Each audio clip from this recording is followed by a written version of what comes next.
नमस्कार। री रिकॉर्ड में आप सभी का एक बार फिर से स्वागत करती हूँ। जैसा कि आप सभी जानते हैं कि इस चैनल पर मैं पुराने फिल्म को फिर से रिकाउंट करती हूँ। जैसा कि आप सभी जानते हैं कि फिल्म फेयर अवार्ड सीरीज में कर रही हूँ और इस बार बात 1954 की। अगेन उस साल कोई नॉमिनेशन नहीं था और लोगों ने अपने स्टार को खत लिखकर चुना था। और उस साल जिस फिल्म को अवार्ड मिला था वो थी दो अनाथ बच्चों की कहानी बूट पॉलिश। तो शुरू करती हूँ फिल्म की कहानी से। फिल्म की कहानी शुरू होती है एक अंधेरी रात से। एक आदमी दो बच्चों को साथ लिए एक औरत का पता पूछ रहा है। वो औरत कमला, जिसके घर पर ताला लगा है। क्योंकि उस सोशल वर्कर को बच्चे वहां पहुंचाकर वापस ट्रेन पकड़ना है तो वो उन बच्चों के हाथ में एक चिट्ठी देकर उन्हें वहां बैठाकर चला जाता है। अंधेरी रात में बच्चों को वहां अकेला बैठा देख उसी गांव का एक आदमी जॉन, जो लंगड़ा है और शराब का तस्कर करता है पर दिल का बहुत अच्छा है, वो बच्चों से बात करने लगता है। कमला, जो पेशे से प्रोस्टिट्यूट है, वो इन बच्चों की चाची है।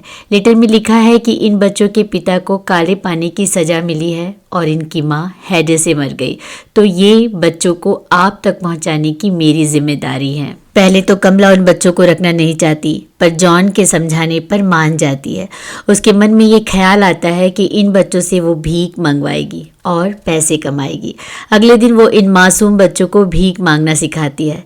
इस तरह कुछ साल गुजर जाते हैं। अब बच्चे भीख मांगने में ट्रेंड हो गए हैं। वो रोज भीख मांगकर पैसे कमाकर अपनी चाची को पैसे लाकर देते हैं। कमला ना तो बच्चों को ठीक से खाना ही देती है, ना प्यार। बच्चे जिनकी जिंदगी का कोई मकसद नहीं, उन्होंने भीख मांगना ही सीखा क्योंकि उन्हें यही सिखाया गया। लोगों की दुत्कार की आदत है उन्हें। सम्मान, स्वाभिमान, इज्जत की रोटी, इन शब्दों का उनकी जिंदगी में कोई अर्थ नहीं, कोई मोल नहीं।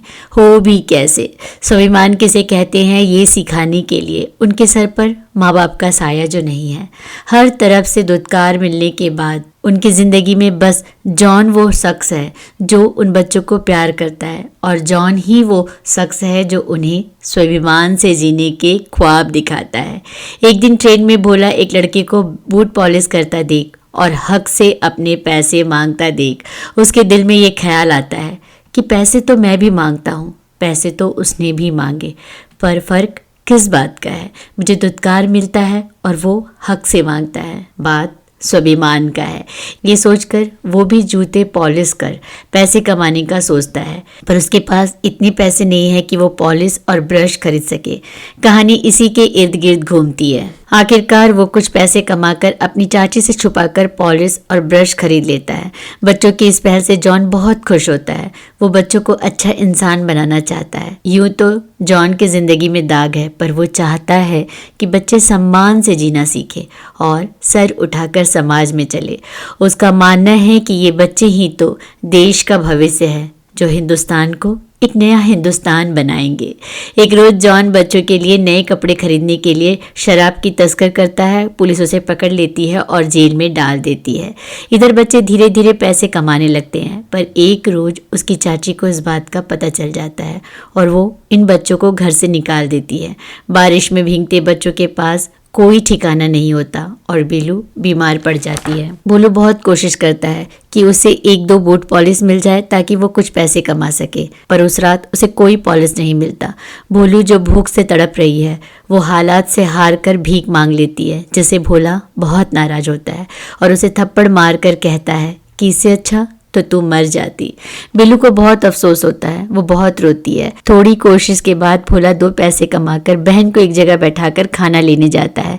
तभी पुलिस एक चोर की तलाश में स्टेशन आती है और भगदड़ मच जाती है। इधर उधर भागने में दोनों भाई बहन बिछड़ जाते हैं। बिल्लू, जिसे काफी तेज बुखार है, वो ट्रेन में चढ़ जाती है और ट्रेन खुल जाती है। ट्रेन के सामने सीट पर एक पति पत्नी बैठे हैं जिन्हें अपनी कोई औलाद नहीं। उन्हें इस बात का बहुत तकलीफ है। बुखार में तपती बेलू बेहोश हो जाती है। तभी वो जोड़े बेलू को अपने साथ घर ले आते हैं। बीमार की हालत में बेलू भोला भोला पुकारती है और ठीक होने पर अपने घर वापस आती है, जहाँ ये पति पत्नी उनकी चाची से मिलते हैं और कहते हैं कि वो बेलू को गोद लेना चाहते हैं। उनकी चाची पैसे की लालच में बेलू को उन्हें बेच देती है और कहती है कि इसका भाई भोलू मर गया। कहानी आगे बढ़ती है। बेलू को ये जोड़े अपने साथ ले जाते हैं। भोला अपनी बहन की तलाश में इधर उधर भटकता फिरता है। बेलू दिन रात भोला को याद करती है और रोती है, पर उस औरत से माँ का प्यार पाकर वो उन्हें अपना लेती है, जिसके लिए वो उम्र भर तरसती आई है। अब जिंदगी यूं ही चलती है। जॉन जब जेल से निकलता है तो वो खोजते खोजते बेलू उसे मिल जाती है। बेलू जॉन चाचा को अपने घर ले जाती है, कहती है ये मेरे मम्मी पापा हैं। पर बेलू के पापा को कहीं ना कहीं ये अच्छा नहीं लगता। वो चाहते हैं कि बेलू पुरानी जिंदगी, पुरानी बातें और भोला को भूल जाए। वो जॉन से कहते हैं कि वो जल्द ही इस शहर से चले जाएंगे ताकि बेलू पुरानी यादें भूल जाए। इस बात का जॉन को दुख तो होता है, पर खुशी भी होती है कि उसे एक घर मिल गया है। इधर भोला, जिसके पास न पॉलिश है न ब्रश, वो कुछ और काम करके पैसा कमाना चाहता है। स्टेशन पर बैठा भोलू को पुलिस पकड़ लेती है और इस बार उसे अनाथ आश्रम भेज देती है। अनाथ आश्रम के बच्चे हर दिन भिक्षा मांगने जाते हैं। कहीं ना कहीं ये बात भोला को अच्छी नहीं लगती है। लोग दया कर जो देते हैं वो भीख से कम न था, ये सोचकर वो वहां से चला जाता है। अब उसके पास कोई काम नहीं है। अब भोला पूरी तरह से टूट जाता है। इधर बेलू शहर छोड़ के जाने वाली है, ये सोचकर जॉन उससे आखिरी बार मिलने जाता है। उधर भोलू उदास बैठा रो रहा है। दो बच्चे उसे मिलते हैं जो कहते हैं कि तुम भीख क्यों नहीं मांगते। वो कहता है नहीं नहीं, मैं भीख नहीं मांगूंगा। ये कहकर वो जाने लगता है। टूटा भोला अपने हाथों को देखता है, तभी कोई उसे भीख दे देता है। भोला को लगता है शायद भीख मांगना ही उसकी किस्मत है और वो भीख मांगने लगता है। भीख मांगते मांगते वो रेलवे स्टेशन तक पहुंच जाता है, जहां रेनू शहर छोड़कर जा रही है। वो भीख के लिए हाथ फैलाता है। रेनू जब भीख देने के लिए मुड़ती है तो देखकर दंग रह जाती है। उसे यकीन नहीं होता कि उसके आगे हाथ फैलाया उसका भाई खड़ा है। अपनी बहन के आगे हाथ फैलाया भोला को याद आता है कि भीख मांगने पर ही एक दिन उसने अपनी बहन को थप्पड़ मारा था। ये सोचकर वो शर्म से वहां से भागने लगता है। रेनू उसके पीछे दौड़ती है। जॉन काका भी उनके पीछे दौड़ते हैं और अंत में सब मिल जाते हैं। बेलू भोला के गले लगकर रोने लगती है। रेनू और भोला का ये प्यार देखकर वो पति पत्नी भोला को भी गोद लेने को तैयार हो जाते हैं। और बैकग्राउंड से जॉन की कई बातें गूंजती है कि एक दिन सूरज की रोशनी जरूर फैलेगी, कोई ना कोई इन बच्चों का हाथ जरूर थामेगा, ऊपर वाला इनके लिए किसी न किसी को जरूर भेजेगा। बच्चों, तुम जरूर पढ़ोगे लिखोगे। दोनों बच्चे जो अब स्कूल जाने लगते हैं, जहाँ बैकग्राउंड म्यूजिक है, तुझे रुकना नहीं, तुझे झुकना नहीं, घबराना नहीं, तेरी है जमी तू बढ़ता चल, यही फिल्म का अंत है। अनाथ शब्द ही दर्द भरा है। अनाथ होना जिंदगी में उस सजा की तरह है जिसकी कोई रिहाई नहीं। एक माँ अपने बच्चे को जन्म देती है पर उसकी जिंदगी की कहानी नहीं लिख सकती। अगर ऐसा होता तो हर माँ अपने बच्चे की किस्मत खूबसूरत लिखती, पर जिंदगी की ये मजबूरी है कि हम इस रंगमंच के किरदार हैं, कहानीकार नहीं। राज कपूर द्वारा निर्मित इस फिल्म का उद्देश्य यही था कि अनाथ बच्चे आपकी और सरकार की जिम्मेदारी है। दया या भीख इस समस्या का हल नहीं हो सकता। प्रकाश मेहरा फिल्म के डायरेक्टर थे और राज कपूर इस फिल्म के प्रोड्यूसर थे।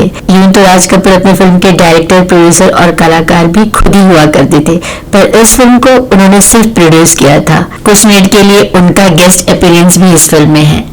ऐसा कहा जाता है कि वो इस फिल्म के घोस्ट डायरेक्टर थे। घोस्ट डायरेक्टर वो होता है जो फिल्म को एक तौर से डायरेक्ट ही कर रहा होता है, यानी सोच उनकी होती है और उनकी सोच को मेन डायरेक्टर डायरेक्ट कर रहा होता है। लीड रोल में, बच्चों के रोल में रतन कुमार और बेबी नाज थी।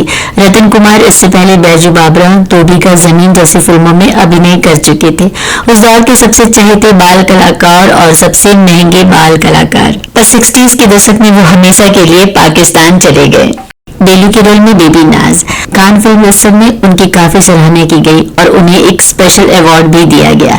हालांकि उनका फिल्मी करियर एज अ हीरोइन न चल सका, वो सपोर्टिंग एक्टिंग का रोल ही करती आई। कमला इनकी चाची के रोल में चांद बानो। उन्हें डांसिंग लिली ऑफ पंजाब भी कहा जाता था, पर देश के विभाजन के बाद वो इंडिया आ गई लाहौर से। काफी प्रयास के बाद भी उन्हें कोई काम न मिला। राज कपूर ने जब उन्हें इस रोल का ऑफर दिया तो वो उसे करने को तैयार हो गई। जॉन के रोल में जयवीर। फिल्म का म्यूजिक शंकर जयकिशन ने दिया था और फिल्म के गाने काफी पॉपुलर थे। नन्हे मुन्ने बच्चे तेरी बुट्ठी में क्या है, ये गाना बहुत फेमस हुआ था। फिल्म के सारे गाने दिल छू लेने वाले थे। फिल्म का एक गाना मास्टर निसार पर फिल्माया गया था। तुम्हारे हैं तुमसे दया मांगते हैं, तुम्हारे लाडलों की दुआ मांगते हैं। जो हिंदी सिनेमा में साइलेंस फिल्म के ग्रेट एक्टर थे। श्री 420 की शूटिंग चल रही थी। डायरेक्टर लेक टंडन जब स्टूडियो आ रहे थे तो उन्होंने देखा बाहर एक आदमी खड़ा है जिसे अंदर नहीं आने दिया जा रहा है।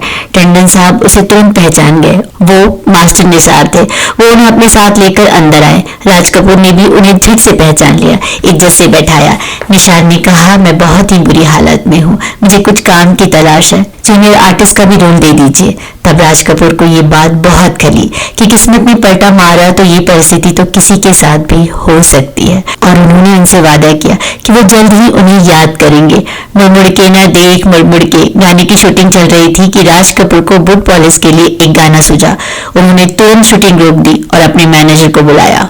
गाने को फिल्म में ऐड किया गया और जल्द ही निशार पर इस गाने की शूटिंग भी हो गई। शूटिंग खत्म हुई तो राज कपूर ने एक लिफाफा मास्टर निसार की तरफ बढ़ाते हुए कहा, मैं आपके सम्मान में बहुत कुछ तो नहीं कर सकता, पर मेरी तरफ से आपके सम्मान में ये छोटा सा तोहफा। जब मास्टर निसार ने उस लिफाफा को खोला तो उसमें 25,000 रुपए थे।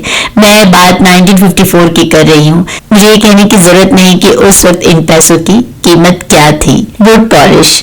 बूट पॉलिश के बाद शहरी गरीबी और उनसे जुड़े हुए बच्चों की कहानी को लेकर और भी अच्छी फिल्में बनी, जैसे 1988 में मीरा नायर की सलाम मुंबई। इस फिल्म की खासियत ये थी कि इसमें मुख्य कलाकार स्लम के ही बच्चे थे। इसी टॉपिक पर 2008 में एक और फिल्म बनी, स्लमडॉग मिलियनेयर और ट्रैफिक लाइट। पर शहरी गरीबी और उस गरीबी से जूझते बच्चों की टॉपिक पर बनी कहानी की बुनियाद बूट पॉलिश से ही हुई थी। ये फिल्म सिर्फ शहरी गरीबी को नहीं दिखाती, बल्कि उस उम्मीद को भी दिखाती है, एक नए समाज की उम्मीद, स्वाभिमान से जीने की सीख। आज के लिए बस इतना, फिर मिलूंगी अगले हफ्ते 1956 की फिल्म के साथ। अपना कमेंट लिखना ना भूले। मेरे पास बहुत से फिल्मों का रिक्वेस्ट है जिन्हें जल्द ही पूरा करने की कोशिश करूंगी। ये सारे वादे और उन वादों को पूरा करने के वादे के साथ फिर मिलूंगी आपसे अगले हफ्ते। तब तक के लिए सुनते रहिए रील रिकाउंट।